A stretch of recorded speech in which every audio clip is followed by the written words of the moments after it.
Chodesh Tov, everyone. Nice to see you all. Hope everyone is doing well. So we're still out of Florida, as you can see. So we will do the same format, a similar format to what we did last week. I will talk a little bit, and then Michael will talk. And if you have questions, we'll leave them to the end. So very exciting. We're starting a new book, the Book of Dvarim, Deuteronomy. This is the book that was written by Moses. This is the book that corresponds to Sfirat Malchut, emanation of Malchut, manifestation. And the question is, what is it that we want to manifest? Okay, the choice is in our hand. This specific portion, Parashat Dvarim, portion of Dvarim, is also called portion of Chazon, of the vision. And I'll explain in a second what that means. And if you've noticed, in the Zohar, we didn't have a corresponding portion to scan. We referred you to scan the portion of Balak, specifically the article of Yenuka, of the baby. And we know that when something is very concealed, there's a lot to be seen, a lot to be heard, a lot to be learned. And the Kabbalists tell us, says Michael Berg, that this is the most important Shabbat in the whole year. And some of you, especially Shimon Tzarfati students, are probably laughing because we almost heard it every week. But this time it's for real, and I'll explain why. So let me tell you before I always like to tell you before I get started what you can get, what we can all get this Shabbat when we listen to the Torah, and specifically this Shabbat for third meal. Basically, we can get the illumination, the fulfillment to change the unchangeable. All of us have a tikkun, we're okay with that, we're working on it, but all of us, if we're very, very honest with ourselves, if we are doing our spiritual work and looking inside, there are things that we either gave up or we just are really convinced that there's no solution, that we can not change. And this is the Shabbat that we get the energy to change those things on an individual level and also globally for humanity. So let's get started. Last week, if you recall, we had 2.5 tribes, Reuven, Gad, and half of the tribe of Menashe, that decided to settle down across the border, okay, on the east side of the Jordan River. And if we read it last week in Masa'eh, there was almost a negative spin on that. You could almost feel that, they were so selfish, maybe they were tired, they liked the land better, they were not committed to the vision of going to Israel, and they stayed there. But this Shabbat, we actually dig a little bit deeper, and we see that what they did was for a spiritual reason, on a very high level, for a very high cause, and Moses actually praises them. This Shabbat, Moses basically rebukes the Israelites with a lot of love, but rebukes them. But when he gets to that point of talking about the 2.5 tribes that stayed outside the border of Israel, he actually praises them, and he says, are you sure you want to take it upon yourself? You're taking upon yourself a big task. And let me explain what is this task, and this way we'll be able to tie it to why is it the most important Shabbat of the year. So on a 1% level, we had 7 negative nations that occupied the land of Israel, and 3 negative nations that occupied the other side of the border, the eastern side of the border. The 3 that occupied the eastern side were the most negative ones. Okay? Obviously, it's all a code for spiritual work. We talk about the 10 luminous emanations, right, from Keter to Malchut. The higher 3 are being Keter, Chochmah, and Binah, and then from Chesed down to Malchut, we have the lower 7. But just like we have luminate emanations, those that connected to the light, we have emanations that are connected to the impure system. And this is what we're talking about. In the land of Israel, we had the lowest negative emanations from Chesed to Malchut. And on the eastern side of the border, we had the highest Keter, Chokhmah, Binah, the most negative of negative emanations. What does it mean, negative of negative? Each one of us in our lives, we have issues, we have tikkun, we have things that we know we have to work harder on.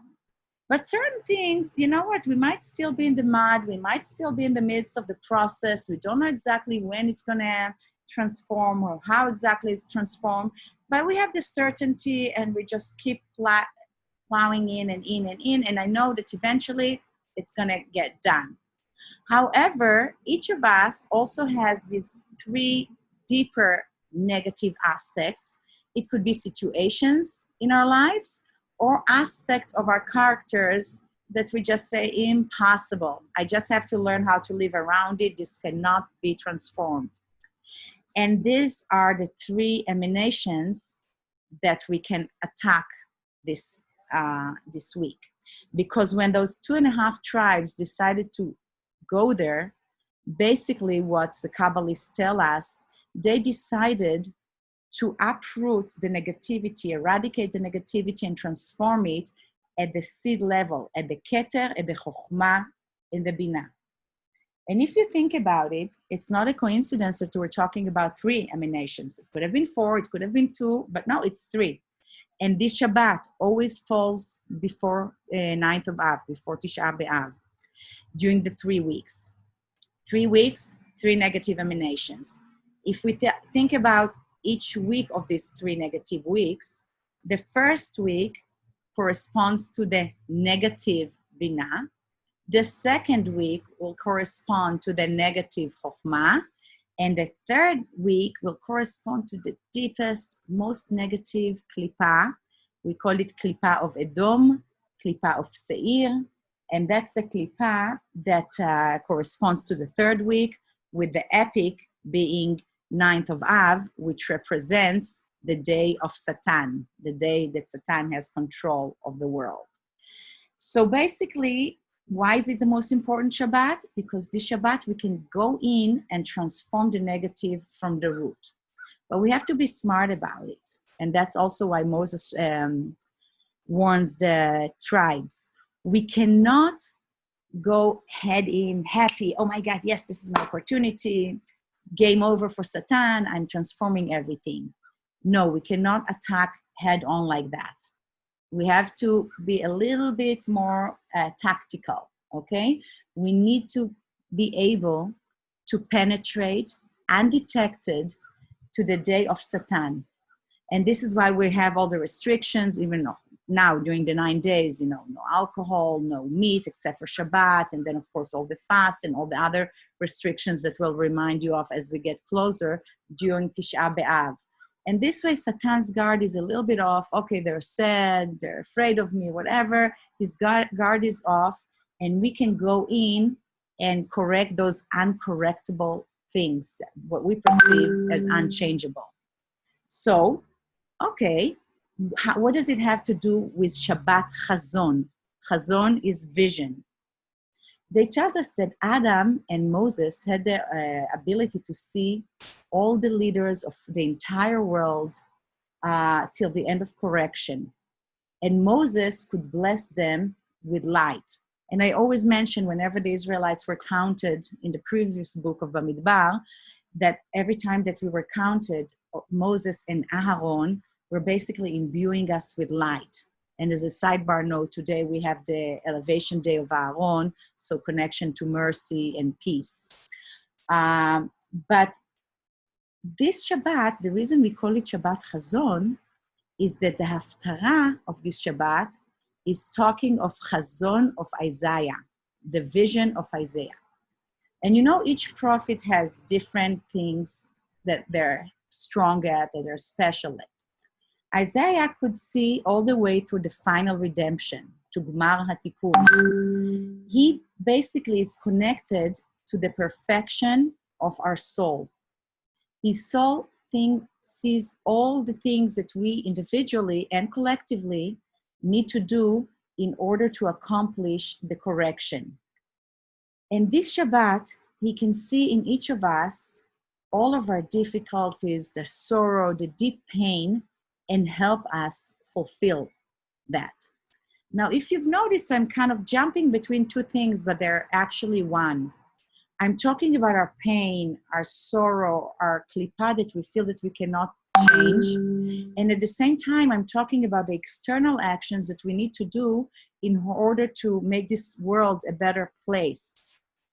And the reason I'm talking about it is because they are the same. And how so? When we find, and through the Shabbat of Chazon, if you don't know exactly those deepest klipas, you can really beg the light to see those deep klipas with the knowledge that you can transform it. But we cannot just transform by meditating on it and say, please, please, please, light, let me be more this, let me be less this, let me have that. That's not how it's going to work. Definitely not during the 3 weeks. These are not the time that I'm just trying to bless others or myself. I'm trying to dig deeper, to clean something, to fix something. But my only way of fixing something is by taking external sharing actions with humanity. And usually the things that are hard for me to fix, not usually, always, the things that are hard for me to fix are the things that I somehow have to contribute to society, to the world, to the global Gmar HaTikun, redemption. So, okay, now we understand why we're talking about these two things. What does Isaiah have to do with it? The Kabbalists tell us that especially in third meal, Isaiah comes to each of us and fills our soul with the ability to remove any unchangeable darkness. And this is big. If we remove this darkness, we can express our light and share even more with the world. And there's one condition. We need to be certain that it can work. It doesn't matter how simple we are. It doesn't matter how many transgressions we have. It doesn't matter how unevolved we are. We need to beg for it. We need to believe in it, that the unchangeable is changeable. So I want to thank you. I want to wish you Shabbat Shalom and just have this strength to see, open the wound, look at it. It's okay. We need to see it in order to clean it. See which areas of your lives you perceive as unchangeable. And in the Torah reading, beg to receive the power to change them. And in third meal, call Isaiah the prophet and ask him to fulfill your soul with the power to transform them so that you can be the best version, perfect version of yourself. And then all of us could really contribute to humanity much more than we already do. I love you and Shabbat Shalom, and I'm going to transfer it to Michael. Okay? I'll talk to you soon. Bye-bye.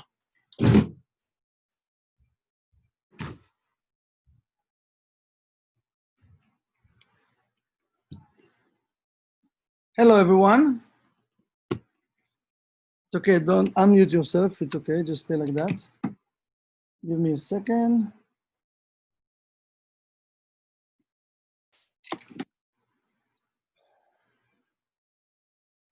Okay. So as you know, we are now in a very, very special time. Those are the 3 weeks of Ben HaMetzarim. And today we start in the 9 days. That the 9 days, it's a very, very unique and special time. As the Rav explained, you know, when there is times that we saying we need to be careful, it's negative times, you know, we know that in this time, the Kabbalists explain we shouldn't drink wine or eat meat because it's connected with energy of like happiness. And this is the time that we need to be careful not to go to the ocean.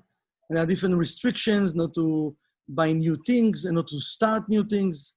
But I have explained that this is a very, very powerful time that we can all clean a lot of our negativities and we can jump in our spiritual levels. And one of the things I would like to talk today in the time that we have, that, you know, we all kind of collecting a lot of negativities, or I want to say filth or garbage or different type of things that doesn't belong to us necessarily. Now, one, if it's in me, so it's belong to my correction. But sometimes I have things that I have from other people. Let's say I see someone that did something and it bothers me. Or there are a lot of things, maybe even today, if you check yourself or you go deep inside, you can find that there are people that you might want to say something to them and you didn't. And it might be maybe a few years that you want to say something. And then till you have the courage, and then you say. So imagine how many years or how many months or even how many days you have things that stuck in your heart, that stuck in your system and blocking us to receive the blessings we're supposed to receive. And it's blocking us to move forward because we know the world is moving forward. And as we might see, by the years, we see that the energy gets stronger and stronger in the world. It means that the creator, the light, wants to be revealed. Our job is to make sure that the light will be revealed. It means I need to make sure that my vessel is pure, that my vessel is ready for the light to be revealed. And as we see, it's not easy just in the 3 weeks. It's already like, I think, been like 5 months that crazy things happen at the cosmos and in different countries. And we might ask the question, okay, when it's going to end, right? So it can end if we going to make it end. It means if I'm going to make sure to, first of all, to work on myself, to purify myself, to purify my consciousness, to make sure to use the energy that exists every day and every week, and first of all, to my own benefits, and then to the world, because it says you can't share what you don't have. So in this time, the Kabbalist is saying also we need to be careful. We need to be careful. And I would like to share with you something from the Ramchal, Rabbi Chaim Moshe Lotsato. And also today it's the death anniversary, the Ilula of Aaron HaKohen, that we will talk about it soon. But in this time, that the 3 weeks, and especially in the 9 days of Av, we need really, really to be careful. And the Ramchal is saying something very powerful. And he says, when we're talking about being careful, the person should be careful with his actions and with his matters.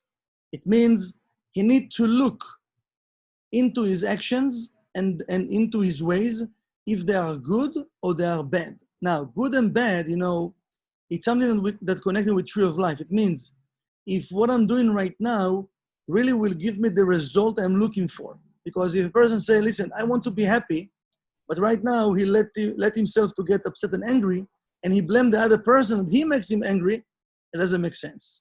He's not going to bring him to a place of happiness. This person he doesn't want to take responsibility. He doesn't want to take that message from Baal Shem Tov that says, everything that you see in the other person, it actually exists in you. This is the mirror effect. I don't want to talk about it today because it's not the point today, but just to mention it. So we need to check our actions and our ways, if they are good or not. If they bring me to the result I want to have. If they bring me closer to the goals I want to have. If I want to be happy, I want to be healthy, I want to be wealthy. All of those good things. That if we don't do that, he says, God forbid, we put ourselves in danger. What does it mean in danger? Not just the physical danger. We're talking about the nefesh, the soul danger. Because remember, we came here to do correction. And the opponent, he's always there trying to trick us. And he's throwing a different type of tricks, right, in our mind. And usually we buy it, right? And we fall into his traps. So you need to be careful. And you shouldn't walk in the way that you walk in usually, like a blind person in a fog. When you walk and you can see nothing, right? This is how the opponent, he tricks us. He makes us feel that everything is okay, but he put that fog around us that we're not going to see the truth. And I'm just skipping a little bit because we don't have much time to read everything, but he's saying, Ken yatzat yetzer hara, that the evil inclination, he is giving us advice to human being, ki ish milchama umelumad harumiyut, because he study us. He study every person in this world. He know everything about, he know things that we might forget about ourselves. And because he know us, what he does, he tricks us. When professionals, let's say soccer players or basketball players or football players, right? What they doing when they want to learn their opponent, they watching their games, right? They watching their tricks, and they learning their tricks, and then they know how to play against them. The opponent, he does the same. When we go to sleep, he learned everything about us. He makes already his schedule, how he going to trick us during the next day. He said,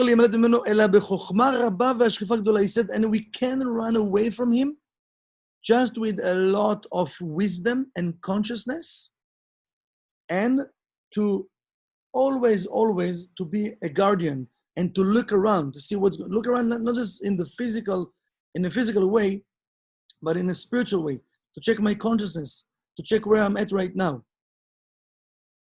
And he says that the prophet, he says, Simu levavchem al darchechem.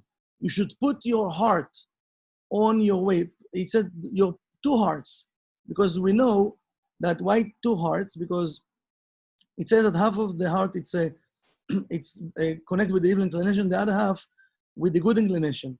So we should put the two hearts to make sure to check our ways. This is what the prophet says. And King Solomon says, Al titen shana le'enecha, you shouldn't give much sleep to your eyes, vetnuma le'afapecha, and you shouldn't be numb.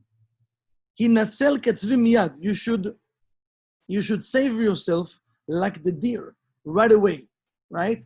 It doesn't mean physically not to go to sleep. It means that during our spiritual work, we need to be careful not to fall asleep and not to get numb. And not to every time that there is this consciousness that come to our consciousness, that why it's okay to do it tomorrow. I'm going to read the Zohar later. I'm going, when we have a thought of something spiritual, it's good for us to do it right away. Because think about why the Creator will give me right now that thought to do something spiritual. There is a reason, right? If there is no reason, so why it will come to my mind? Why the light give me now the consciousness or the thought, call your mother, call your father, call your friend, call your boss, call someone. Because there is a reason. There is a reason for me right now to create a change, to bring the light into my system and into the world. But usually, I don't have time for that right now. I will do it later. When I finish everything, I'll do it. No. We need to understand that each moment is very, very crucial, and each moment is very, very important. Because in each second, we can create not just separation, unification. And each second, the light gives us this opportunity to create more and more unifications between the light and the vessel. And if I'm missing that second, that moment in time, yes, I can do it after, but it's not going to be the same. So to be careful, it doesn't mean just be careful from negative things. We should be careful also from all the signs that we're receiving, to follow them and to create and plant seeds that the light of the Creator can be revealed. Now, I want to mention something, and I will find a way to send you later on, and also Rachel will send you. Or you might have it already, but the meditations of this time. And last night, if you watched the New Moon, Michael Berg explained about the importance of doing those meditations. And especially there is a meditation over there, because we need to be careful from negativities, and we should transform negativity into positivity, a trouble into, let's say, into desire. So when a trouble comes toward us, we should be proactive about it and create the vessel and take the opportunity to create the vessel to let the light revealed. So it's good to do those meditations at least the minimum twice a day. If you want to do more, you can do more. First thing in the morning when you're doing your connections, if you're the Zohar, if you don't know Bekoach, you can do those meditations. It takes maybe like, I don't know, 2-3 minutes. If you want to do more, you can do more. And the afternoon, at the time of judgments, right? It's mean before sunset. I don't know, today's sunset might be 8 o'clock, something like that. So we're around 8 o'clock or 7:30. You can do those meditations. And you will see there is explanation over there in English. You can read and you can meditate on. And actually what we're doing, we're tricking the opponent to cleave ourselves with the light of the Creator. I would like to finish with a verse that we can all repeat together that will help us to trick the opponent. Now, you don't need to unmute yourself, just you can say it together with me. And I will first explain about the verse, and then we're going to say it together. And the verse is, it says, open my heart with your wisdom, with your Torah, with your tree of life, and I will run after your precepts. My soul will run after your precepts. And why it's important for us to do that? Because we don't want to run after the 1% world. We would like to run after the light, after tree of life, because the blessings we receive to our life, the protection, the sustenance, the love, the health, happiness, everything that we receive that will last forever, it's come from tree of life. So I want to make sure to be busy with tree of life and not with 1%.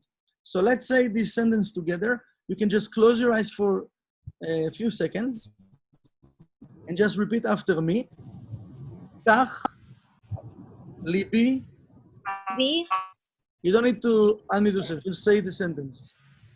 Just close your eyes. Say it to yourself. Take a deep breath to lower belly. Relax your body parts. Relax your thoughts. And repeat after me. Ptach, libi, betoratecha, ve'acharei, mitzvotecha, tirdof, nafshi. Open my heart with your Torah, and my soul will run after your precepts. When we mention precepts, it means the laws, how to connect, the channels, how to connect with tree of life. So we'd like to wish all of us Chodesh Tov, and many, many blessings, and good luck to all of us. I'm going to call Rachel to come. If you have any questions, we have a few more minutes. We can ask some questions and let them answer. Just a second.